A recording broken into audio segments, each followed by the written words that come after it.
Good afternoon, everyone. Good afternoon, and welcome to this panel on another distinct yet significant component of the decarbonization chain, voluntary carbon markets and carbon credits, a topic that inspires both fascination and considerable debate. With the Kyoto Protocol, the first formalized market for carbon offsetting was launched.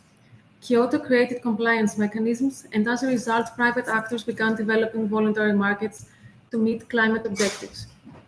Despite its resilience, the voluntary carbon market has faced major challenges, including episodes of double counting, integrity issues, and crisis of confidence in the early 2000s. Yet, very few dispute its importance. Precisely because of its scale and influence, there is now a global conversation on how to strengthen oversight, ensure credibility, and better align voluntary action with binding climate commitments. We're seeing a clear shift in the wider policy conversation, moving from voluntary as a branding label towards more rigorous frameworks, including how credits are used and how climate claims are communicated. One of the most significant recent developments in this direction is the European Union's initiative to establish a carbon removal certification framework. At the same time, the EU has built its own compliance carbon market. The EU emissions trading system, launched in 2005 and now in its fourth phase, operating from January 2021 until December 2030. So today's roundtable invites us to reflect on these different elements. The aim, our aim, and our distinguished speakers' aim in this session is more or less practical. We would like to unpack what credibility looks like today and what could be the next step for moving forward to even more compliant, let's say, framework beyond being strictly voluntary. So we are delighted to moderate and discuss together with my very good colleague Maria Harondaki this discussion with three very distinguished speakers, experts on the matter from different perspectives, each one of them.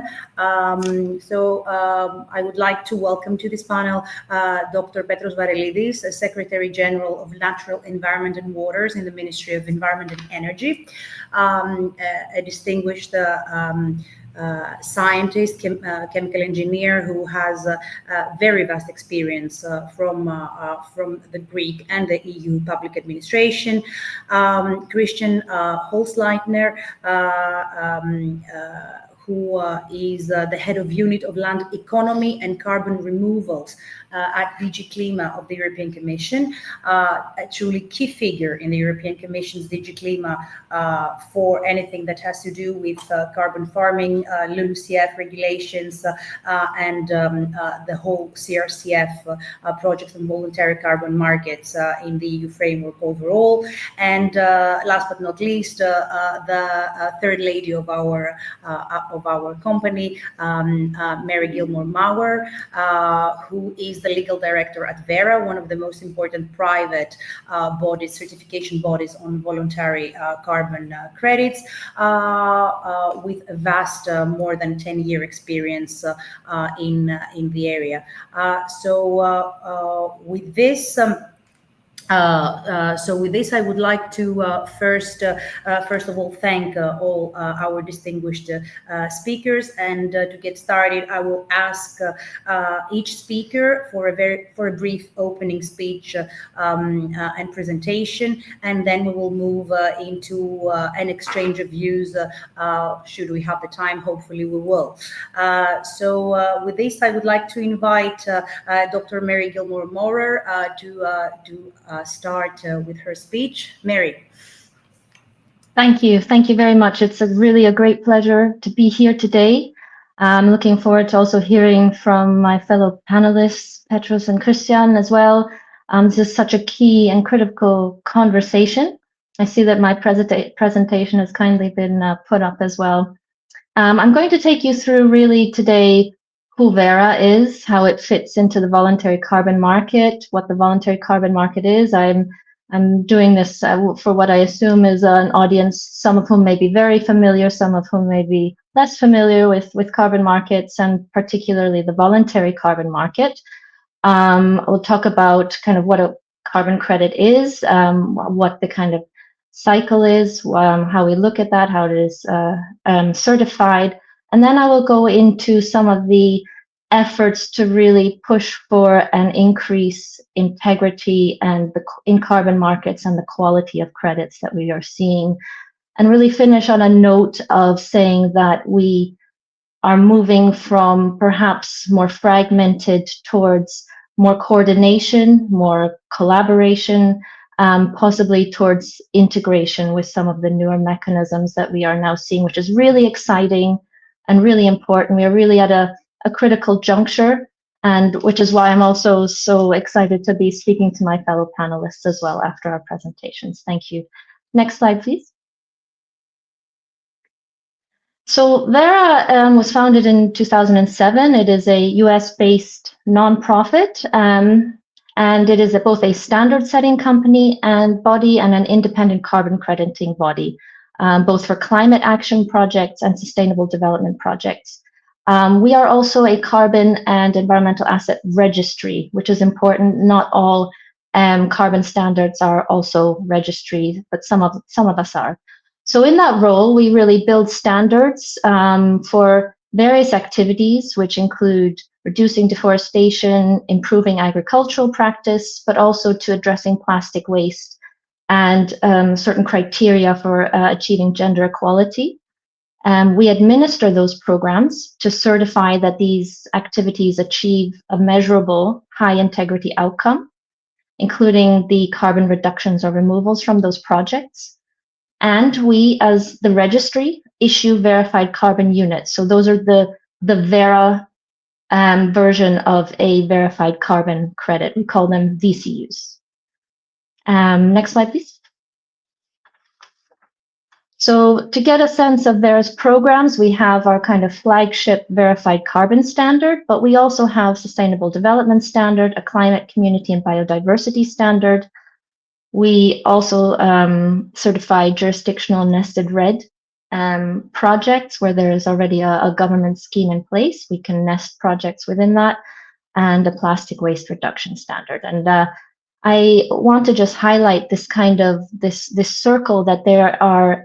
It is a joint effort between various stakeholders that achieves this. So the VCS standard as a program sits somewhat there in the middle, but important key aspects of this are the accounting methodologies that go into assessing whether reduction or removal is being met, independent auditing, third-party independent auditing, which is done by what are called validation and verification bodies who are accredited to an ISO standard and previously also under the UNFCCC.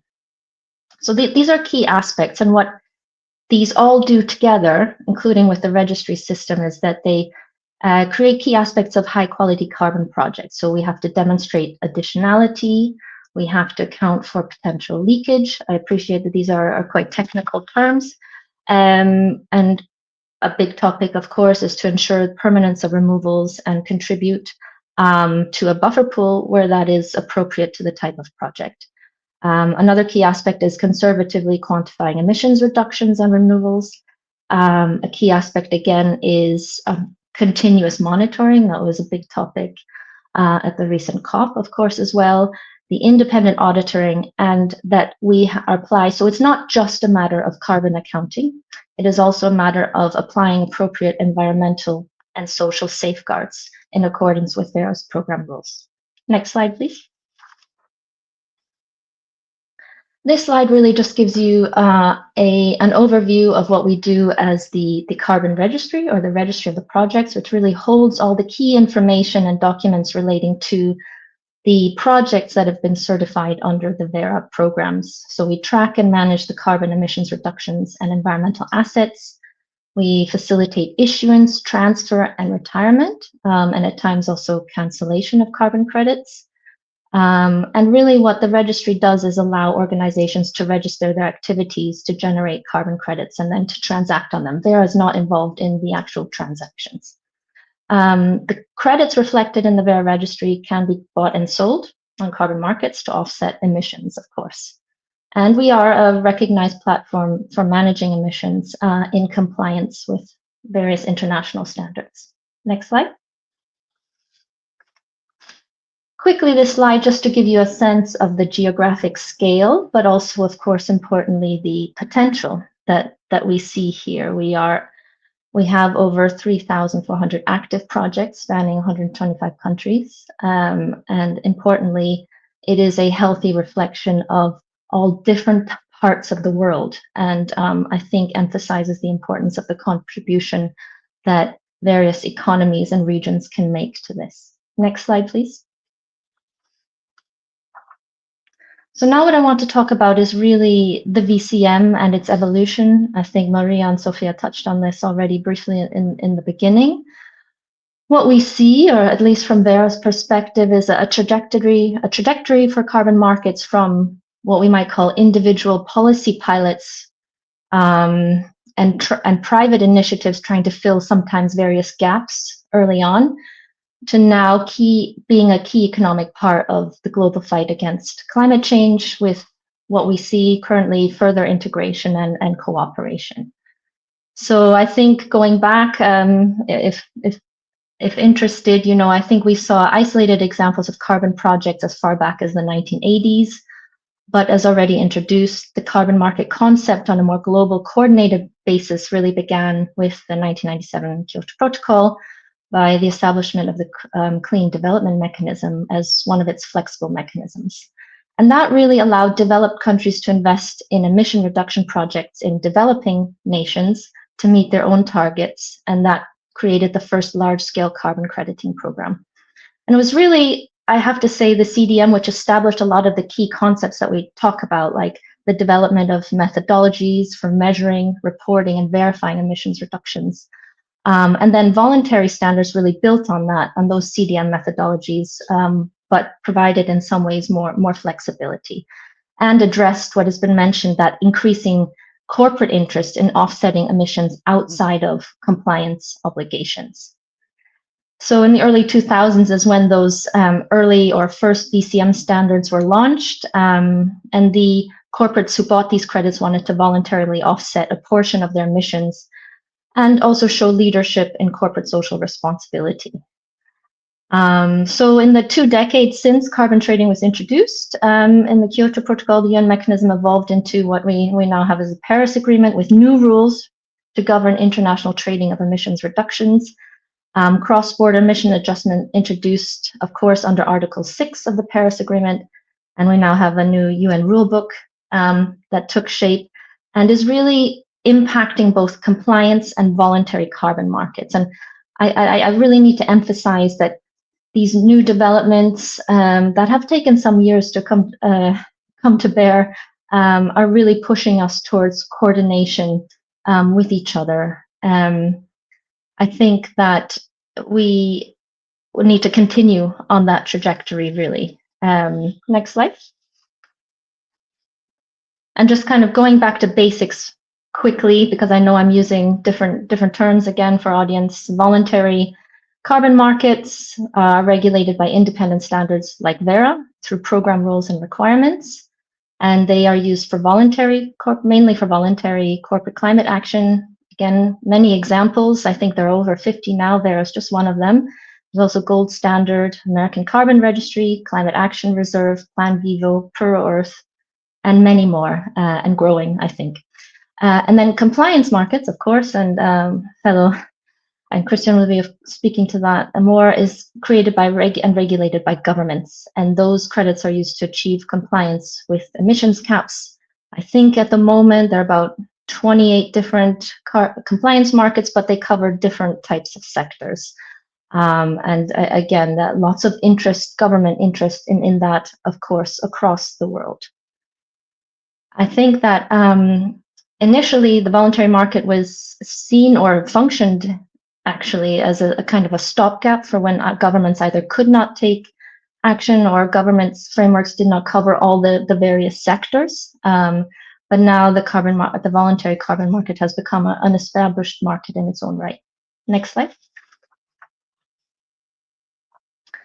Now, the key point about voluntary carbon is that it's decentralized and enables private actors to voluntarily buy and sell carbon credits. And what we're all working towards is this concept of high integrity carbon credits, which can unlock that urgently needed finance that would not perhaps otherwise be available to reduce and remove billions of tons of emissions. Voluntary carbon market is seen as an essential tool, in addition, of course, to compliance markets to achieve climate action targets, which are, imminent. I think we've seen recently, we need to reduce greenhouse gas emissions by 45% by 2030, 55% by 2035. So we need all hands on deck, and we need all tools to get us there. And we have, of course, very dynamic political landscapes in some regions of the world, more stable in others. So the voluntary market tries to support efforts across those. Next slide. So this is really just to give you a sense of who the relevant stakeholders are in the voluntary carbon market. On the one side, we have supply side, which includes the project developers, communities and NGOs and other entities that may wish to implement a carbon project. We have where we sit as Verra, the greenhouse gas crediting programs. We also have intermediaries such as brokers and trading platforms. That is also getting more sophisticated, and I would say digitalization, digital technology is really taking off and supporting that at speed. And then, of course, we have the demand side, right? So we have the corporates that we already mentioned, but not only, we have philanthropies, NGOs, individuals, and other buyers for many different reasons, but mainly to make a positive claim about net climate impact. That is a great source of the demand in the VCM. But I would say that demand is also importantly created by compliance commitments as well. Next slide. Now, in terms of maybe some basics about carbon credits, it represents 1 ton of CO2 equivalent in accordance with a particular peer-reviewed methodology relevant to that sector. It can also represent additional benefits to communities, as we have seen, such as biodiversity, sustainable development, other co-benefits. And very, very importantly, they are verified by an independent validation verification body to confirm and assess that these benefits and representations and the representation of 1 ton CO2 equivalent is in fact real. And then finally, these are recorded and retired on a carbon registry. Next slide. So we see here, and again, VCU is the Verra equivalent of a carbon credit. What we want to see in terms of attributes are that the credit is real, it's measurable, that there is a permanence assessment, that it is additional, independently verified, transparently listed on a registry, that there is a unique serial number. Again, these kind of things go towards avoiding double counting, and that it is conservatively estimated. Next slide. And now I think what hopefully we'll have a lot of this discussion on is, this pursuit of integrity generally in the carbon markets, but also for Verra. Many corporates and governments have made long-term climate commitments, such as achieving net zero, because an entity which has committed to that within a certain time frame essentially commits to applying carbon credits to achieve the net zero.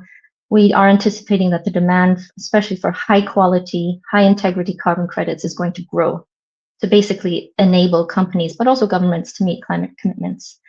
In terms of quality, there are many aspects, but again, the key characteristics relate to whether a project actually reduces emissions beyond what we call the counterfactual of what would have happened without the project. And this is always in some ways what we're measuring against. And that comprises an assessment of issues such as actual emissions from the project, the robustness of the baseline, and risks of leakage and non-permanence, but also these environment and social impacts, which we are more and more aware of, but also more and more enshrining in our key aspects of our program rules that really require this as a condition for implementing projects. Next slide. I will only stay on this one briefly, but I thought it was quite a good way of demonstrating just the different levels and initiatives. So we have the crediting programs. We, of course, have international integrity initiatives, and I will go into some of those in my next slide. But we see a kind of a multi-layer, like a layer cake, and everyone is working towards this. The initiatives to improve carbon credit integrity have really grown over the past few years, also through challenges in the market. They focus on different aspects of the project and carbon credit cycle, whether that's the overall program or down to specifically the project methodology. And some, of course, also combine these different things. Next slide. So in terms of integrity initiatives and Verra, I just want to highlight some of the key or top three, really. The main one, and I want to really highlight these because they show this coordination and potential integration of voluntary and compliance markets. First one being the CORSIA scheme. So verified carbon units are eligible credits for compliance with obligations under the Carbon Offsetting and Reduction Scheme for International Aviation, CORSIA. That represents what we would call a quasi-compliance scheme, and that is designed to cap emissions from international aviation at 85% of their 2019 levels. The International Civil Aviation Organization, ICAO, implemented CORSIA to keep global net CO2 emissions from international aviation at 2019 levels. So this idea of carbon neutral growth from 2020. And that's achieved by offsetting any emissions that go above 2020 levels that remain after the use of sustainable aviation fuels and implementation of certain technical and operational improvements in the sector. And it has established rules for determining the sector's requirements for offsetting and allocating the offsetting obligation to airlines. And these are effective, the obligations are effective from 2021 to 2035. And over 100 countries are participating in this. I mean, the demand is incredible.